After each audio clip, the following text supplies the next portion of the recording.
Well, I think also I really love the fact, because we are people and we care. We really care about this show, and we really put our hearts into producing this show.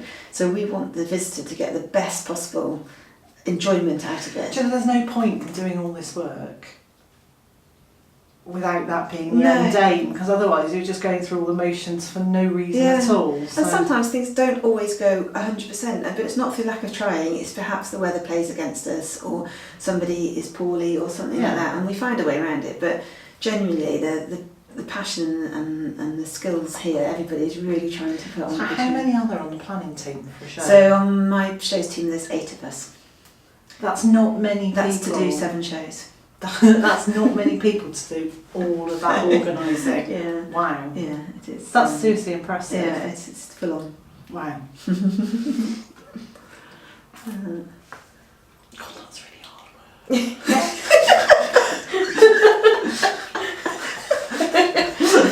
But yeah. Oh, I'm really pleased that I just do my stuff. You know?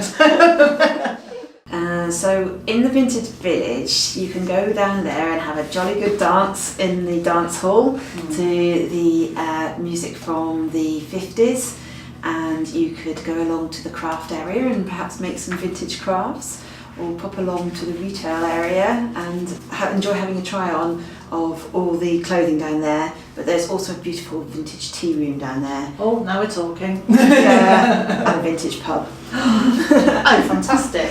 But perhaps I should also mention for the children there's a vintage fun fair. So it's a lovely little heart to the village. It's near the North Gate, and it's really popular, and I would suggest everyone pops down and have a look. Brilliant. Yeah, so I think we will be going to have a look. I think we will be looking at the tea room. So I've noticed that quite a lot of the things that we've been talking about today have a full family focus. Are there things that you're doing at the show to actively encourage young gardeners and the next generation of garden designers? Absolutely. I think one area we're really proud of in Malvern is the accessibility to our experts.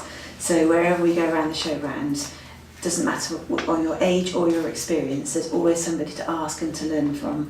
We've got lots of different theatres around the showground. We also have a family green area, and on that family green this year we have a new feature that's called Field to Fork, and in here we are looking to encourage new gardeners, again doesn't matter what age, and we have also created a trail around the showground that tells the story of gardening and produce. Fantastic. So when I came to the spring show, they had a whole series of school gardens. Have you got anything similar or along the same vein? We have a community garden at this event, and that's Herefordshire Growing Point. They work with over 300 local people, and they are bringing an aspect of that to the show, and that's on our family green. But we are particularly interested in working with children year round. And it's certainly one of the remits of our agricultural society to make sure that we are educating in horticulture. So it's right up there in our ambitions. So we have so many celebrities around the site, but they're not just standing and preaching, they're hands-on, they don't mind questions, they want questions from the floor, they want you to stop them when they're buying their plants. Carol Klein goes home with a van full of plants every day from the show. She's an absolute expert and a gorgeous personality as well. But Joe Swift is also here, John Wheatley's here. These people, they just want to encourage people into gardening, and you're going to be absolutely thrilled to meet Reg Schmoll, our local gardening celebrity, who I believe is hosting your talks at the show. Fabulous. And Reg is an absolute professional, but so enthusiastic about it, and I'm sure our audience will enjoy listening to him as well as you. Oh, I hope they'll enjoy listening to him. I'll just be waffling. And one of the good things this year, I gather for the first time, children under 16 can come free.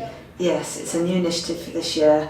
I think it's a fantastic initiative, and I really hope that everybody takes it up on the offer, because it's a fantastic day out and there really is so much to do here that it is good value. I'm not sure one day is enough to get around everything. I mean, certainly for the spring the spring show, I felt like I needed to have 2 days here. Yeah, we hear that quite a lot actually. People do make it their holiday and they do all the local campsites are full with people who have to need more than 1 day. That's brilliant. So one of the things I wanted to ask you while I was here, sorry, this is a personal for me thing. I've got all sorts of dietary requirements, so usually whenever I go anywhere I've got to carry great bags full of food, but the food here is amazing. We have a really thriving food hall here. There's nearly 100 exhibitors there who are all local and bespoke and support our shows year in, year out. So you're going to have a great experience in there. And we've also reintroduced our cookery theatre, which is being hosted by John Christophe Novelli this year. So I think you will have plenty of entertainment. Probably one celebrity I'd really like to mention is also Mark Diacono, who hosts the theatre for the 2 days. But Mark is passionate about the sustainability of growing and of the industry. So he is certainly somebody that I think everyone should pop along and listen to and ask him some questions. He's brought some special guests along this time. And he also will be popping into our brand new feature, which we haven't mentioned yet, but I'm not sure you want to know about this really, Liz. I think I do. It's the Malvern Gin Show. It's brand new for this year. It's championing our gin producers from the 3 counties. Yeah. But there will be a Pupils' Choice Award in there, which may or may not involve some tasting. And I think seriously, Di, you cannot make that kind of a decision without a bit of sampling. Well, obviously I wouldn't know. So I think that's going to be a popular attraction. Yeah.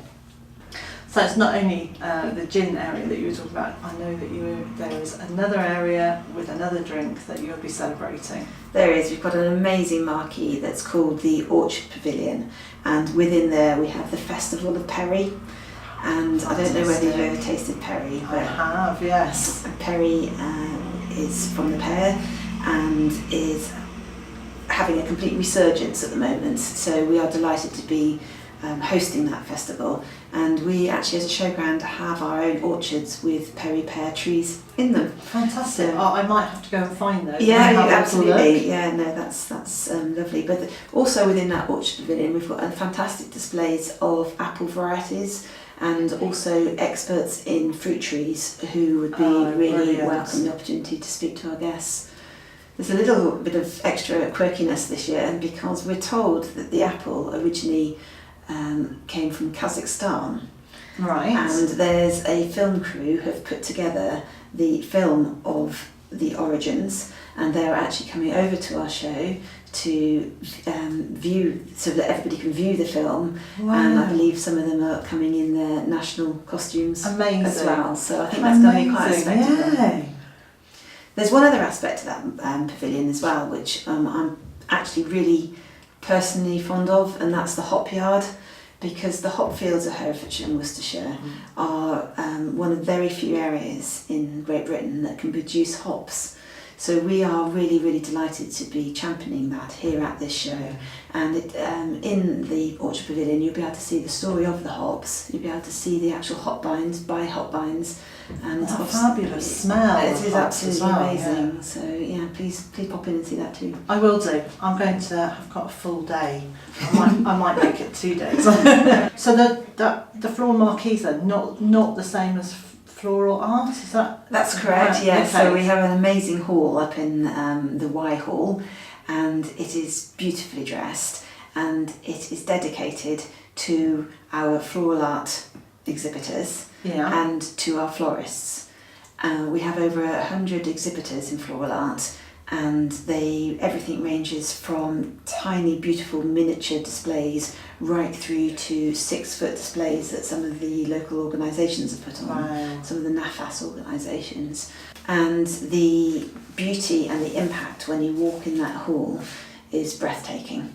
Sounds a bit of a cliche, but it really is. It's definitely worth looking through there. But we also have a theatre in that area, and that theatre is hosted by Jonathan Mosley, who we know everybody loves, and he'll be doing displays all day and giving talks in there. It's a beautiful hall and a little piece of magic. Amazing. So we are now going to head outside and look at some of the permanent gardens that are here, and have a look at the area that's going to be completely transformed over the next couple of weeks into the Malvern Autumn Show. Yeah, well, it's been great to talk to you, Liz, and I can't wait to show you around the showground. I think you'll see it quite differently now from your last visit, which is in a show time, but it also emphasises just what goes on in the weeks leading up to a show. Yeah. Thank you so much. Thank you. Thank you.